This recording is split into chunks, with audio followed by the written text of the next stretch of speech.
At my dad's wedding, I found my name at the last table with the distant cousins, not family. Well, we had to prioritize, my stepmom smiled.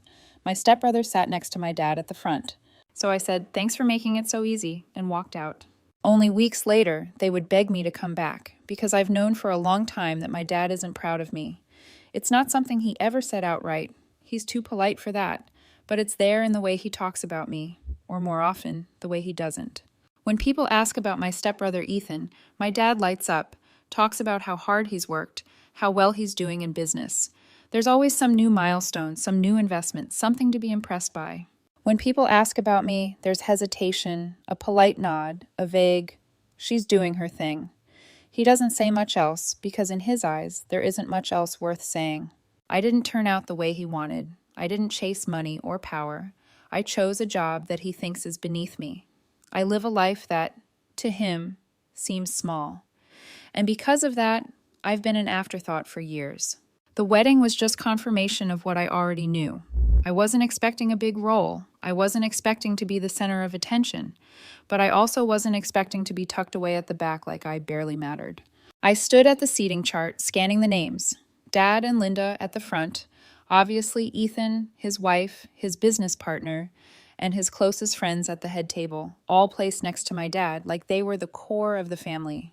My name, Table 14, buried among distant cousins I hadn't seen since childhood, people who probably wouldn't even recognize me. For a second, I thought there had to be some kind of mistake, that I'd misread the list, that maybe my name was somewhere else too. Then Linda spoke. Well, we had to prioritize. She was smiling when she said it, wine glass in hand, her voice all syrupy sweet. The kind of tone that made it sound like she wasn't saying something rude. She was just stating a fact. I looked at my dad, waiting for him to say something, to realize how this looked, but he barely reacted. He was mid-conversation with someone else, distracted. He gave me a glance, like he hadn't even thought about the seating at all, like it hadn't crossed his mind that maybe his only daughter shouldn't be sitting in the farthest corner of the room. That was it. That was the moment. Not the seating itself, not Linda's smirk, but that glance, the casual indifference, the lack of recognition that anything might be wrong, because to him it wasn't, and that's when I knew I was done trying. I smoothed out my dress, let out a slow breath, and nodded. Thanks for making it so easy. Then I turned and walked out. I didn't make a scene, I didn't slam doors or yell, I just left, and nobody stopped me. I walked straight to my car, my heels clicking against the pavement. My hands weren't even shaking. That surprised me, because for years, I thought this moment would break me. I thought I'd feel devastated, angry, maybe even guilty. Instead, I just felt relief. For once, I didn't have to wonder if I was overreacting. Maybe I was imagining things. Maybe I should just be grateful to be invited at all.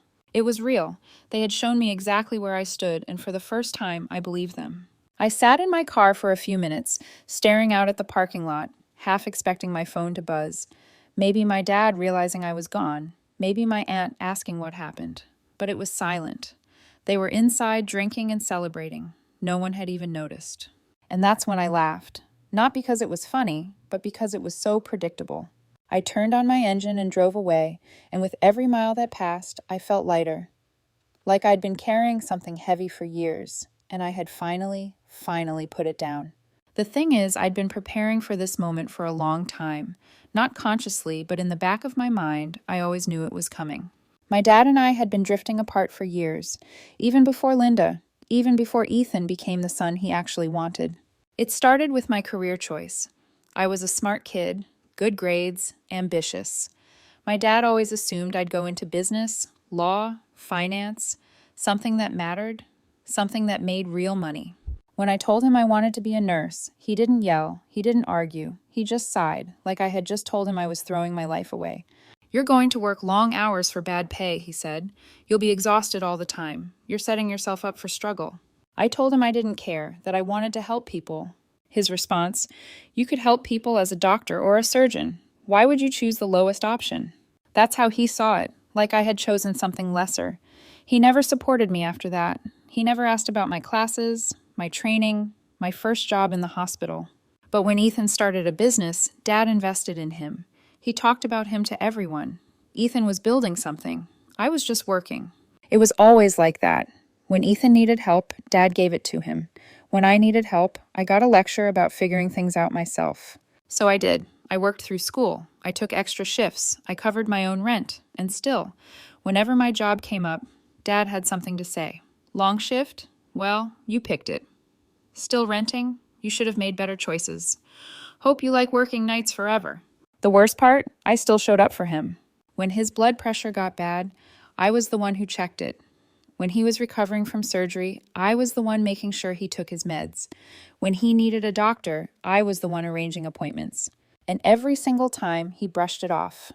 It's not like you're a real doctor, or you're making too big a deal out of this. I don't need babysitting. I should have walked away then, but I didn't because I kept thinking, he's still my dad. That has to mean something. But sitting in that parking lot staring at my silent phone, I realized something. It didn't. And for the first time, I was okay with that. I didn't hear from anyone that night, not a single text. I don't know why I expected one. Maybe some last-minute damage control. Maybe a half-assed, "Where'd you go?" from my dad. A message from Linda pretending she was joking. Nothing.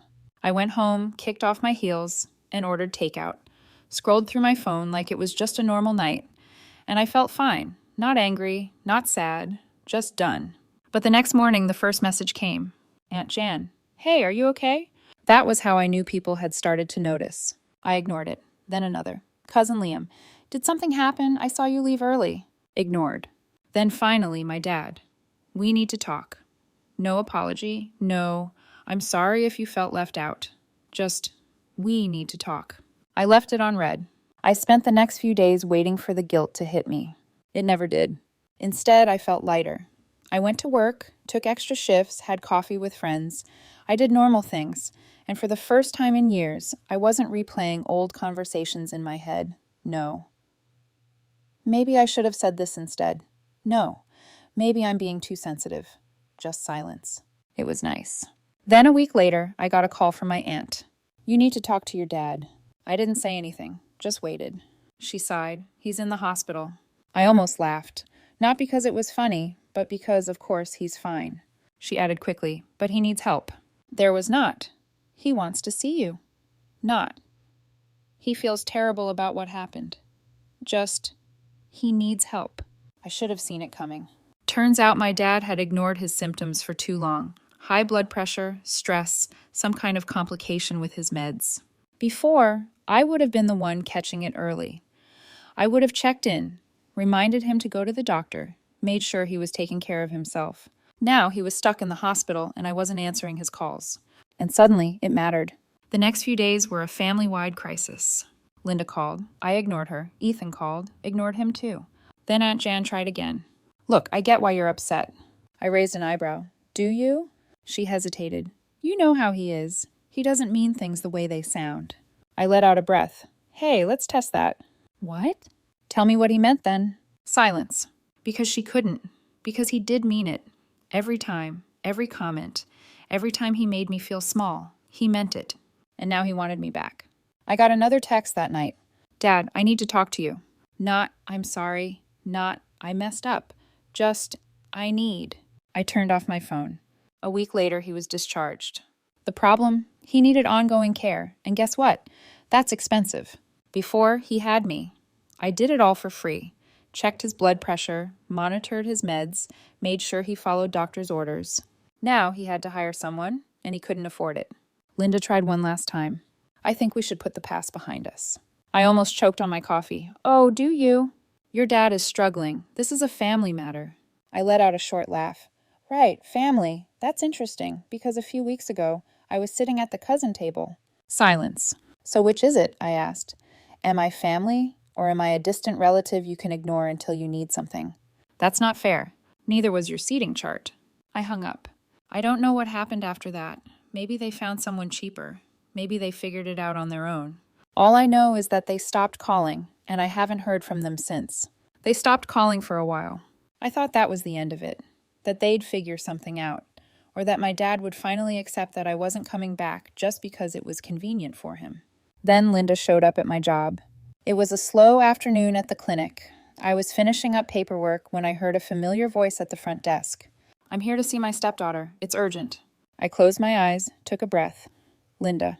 The receptionist was already telling her that she needed an appointment, that personal visits weren't allowed during shifts. But Linda had that polite but pushy way of speaking that always got her what she wanted. I stepped out before she could make a scene. "What are you doing here?" I asked, arms crossed. She smiled like we were old friends. "I just wanted to talk." "We already did. Over the phone, remember?" Her smile twitched. "This isn't about me. Your father—" I held up a hand. "No, you don't get to bring him up like that's going to change anything. He's not doing well." I let out a short laugh. "Yeah, I know. That's what happens when you ignore your health for years." She sighed. "He's getting worse. We can't afford full-time care, and you should have prioritized better." Her eyes flickered. She knew exactly what I meant. "This isn't the time for grudges," she tried. "He's your father." Silence. Because there was nothing else to say. She wanted me to feel guilty, to suddenly remember my place, and step back in like nothing had happened. But I wasn't that person anymore. "If he needs care, hire someone," I said. "If you can't afford it, ask Ethan. He's the successful one, right?" Her jaw tightened. "He's busy." I almost laughed again. "Yeah, that's what I thought." I turned to leave. She grabbed my wrist. "You owe him," she hissed, voice low so no one else could hear. And there was the real reason she was here. I pulled my hand back. "No, I don't." Then I walked away. I thought that was the last of it. It wasn't. A week later, my dad called. I almost didn't pick up, but part of me was curious. I answered. Silence for a second, then, "Hey." I leaned against the counter. "What do you want?" He exhaled. "Linda said she talked to you." "She did." More silence, then, "I think we should talk in person." I laughed. "Oh, now you want to see me?" He ignored that. "Come by the house. We'll have dinner. Just us." I glanced at the clock. "You know, if you'd asked me that a year ago, I would have been so excited." More silence. "But I think we both know this isn't about dinner." He sighed. "Just come by." Against my better judgment, I agreed. The next evening, I went to the house. It was weird being back. Nothing had changed, but it didn't feel like home anymore. It hadn't for a long time. Dad was already at the table when I walked in. The smell of takeout filled the room. He hadn't cooked. He never did. I sat down. For a few minutes, we ate in silence. Then finally, he spoke. "So how's work?" I almost laughed. "You don't care about my job, Dad." He winced. "That's not true." "Really? Because last time I checked, you thought it was a waste." He rubbed his temple. "Look, I didn't ask you here to argue." "Then why am I here?" He hesitated, then finally got to the point. "I need your help." There it was. I put my fork down. "You mean you need free medical care?" "I wouldn't put it like that." "How would you put it?" He shifted in his chair. "I just thought, since you know all this stuff, maybe you could save us money." He sighed. "Why are you making this so hard?" I blinked. "You know what's funny? That's exactly what I used to think. Every time I helped you, every time I looked after you when no one else did, and you still treated me like I wasn't good enough." His expression tightened. "That's not fair." "No." I gestured around the room. "Where was this concern at the wedding, when Linda sat me in the back like an afterthought? When you let her?" He didn't answer. I shook my head. "You don't want a daughter? You want a free nurse." "That's not true." "Then what is it?" I leaned forward. "What do you actually want from me, Dad?" He opened his mouth, then closed it because he didn't have an answer. That was the last time I saw him. He texted a few more times. I ignored him. Then the messages stopped. A few months later, I heard from my aunt that he finally hired someone, a real nurse, one that charged by the hour. And guess what? He could barely afford it. Ethan didn't help. Linda complained about the cost, but refused to take care of him herself. Me, I was exactly where I wanted to be. 1 year later, I got a message from a number I didn't recognize. It was short. "Dad's in the hospital again. Thought you should know." I stared at the screen for a long time, then finally, I blocked the number, and I didn't look back. 2 years later. I hadn't thought about my dad in a long time. Not in a real way, not in a maybe I should check in kind of way. Every once in a while, I'd hear something through family. His health wasn't great, he was struggling with money, Linda was stressed. But none of it was my problem anymore, and I was fine with that. Actually, I was doing better than fine, without all the stress, the constant pressure to prove myself, the exhaustion of trying to be accepted by people who didn't care. My life got easier. My job was still tough, my shifts were still long, but I liked my life. I had real friends, people who actually valued me. I traveled. I started putting money aside for things I cared about. Meanwhile, my dad had exactly what he had chosen: a wife who only stuck around because she had nowhere better to go, a son who was too busy with his investments to even return his calls, and a whole lot of medical bills. I didn't know how bad things had gotten until my cousin Liam reached out. I know you don't want to hear this, but it's bad. I sat on my couch staring at the text. Liam and I were never that close, but he'd always been one of the few people in the family who actually noticed things. I debated ignoring it. Then, against my better judgment, I typed back, "What's bad?" "Your dad. He's completely broke. He had to sell the house." I blinked. That house wasn't just some random property. It was the one he had kept after the divorce, the one he and Linda had remodeled over the years. He loved that house. "Where is he now?" I asked. "Some small rental. He's been asking everyone for money." I let out a breath. There was no concern, no apology, just another attempt to get something out of me. "Let me guess," I typed. "He told you to reach out." "No," Liam admitted. "Linda did." Of course she did. 2 days later, Linda called me. I didn't answer. Then she left a voicemail. "I know you're still upset, but we need to talk." No, we didn't. I deleted the message. Another month later, I got another text, this time from a number I didn't recognize. "Dad's in the hospital again. Thought you should know." I stared at the screen for a long time. I didn't ask what was wrong. Didn't ask if he was okay. I just blocked the number. 3 months later, I ran into Ethan. I was at a coffee shop, waiting in line, and suddenly there he was. Expensive suit, designer watch, the kind of confidence that only comes when you've never had to struggle for a single thing in your life. He spotted me before I could turn away. "Well, look who it is," he said, flashing a grin like we were old friends. I gave him a polite nod. "Ethan." He glanced at my scrubs. "Still doing the whole nurse thing, huh?" I exhaled through my nose. "Still avoiding Dad's calls?" That wiped the grin off his face. "What do you want me to do?" he said after a moment. "He put himself in this position." I tilted my head. "He gave you everything, and now you can't even throw him a little help." Ethan scoffed. "You didn't help either." "Yeah," I said, "because he treated me like garbage. What's your excuse?" Ethan didn't answer, because he didn't have one. 6 months later, I found out from Liam that my dad had moved into a nursing facility. A bad one. The kind that barely meets health standards, but was the only place he could afford. "Ethan really won't help?" I asked. "Nope, won't even visit." I nodded. That sounded about right. I thought about going once, just to see what he looked like now, if he'd changed. I didn't, because I already knew how it would go. He wouldn't apologize. He wouldn't even acknowledge that he had done anything wrong. He would just expect me to fix things, to step back into my old role. And I wasn't doing that, ever again. A year later, I was sitting in the break room at work when the news came on. A business segment, a feature on Ethan's latest company. He was being interviewed in some sleek, high-rise office, talking about expansion, investments, all the money he was making. I stared at the screen, because this guy, this millionaire, couldn't even spare a dime to help the father who had given him everything. And my dad had chosen him. He had prioritized him. And now he was sitting in a rundown nursing home, struggling alone, while Ethan thrived. While I thrived. And that's when it hit me. I had won. Not in a petty, vengeful way, but in a real, deep way. I had built something for myself, a life that was mine. And my dad had built his own future too. He had built it on favoritism, dismissing me, undervaluing me.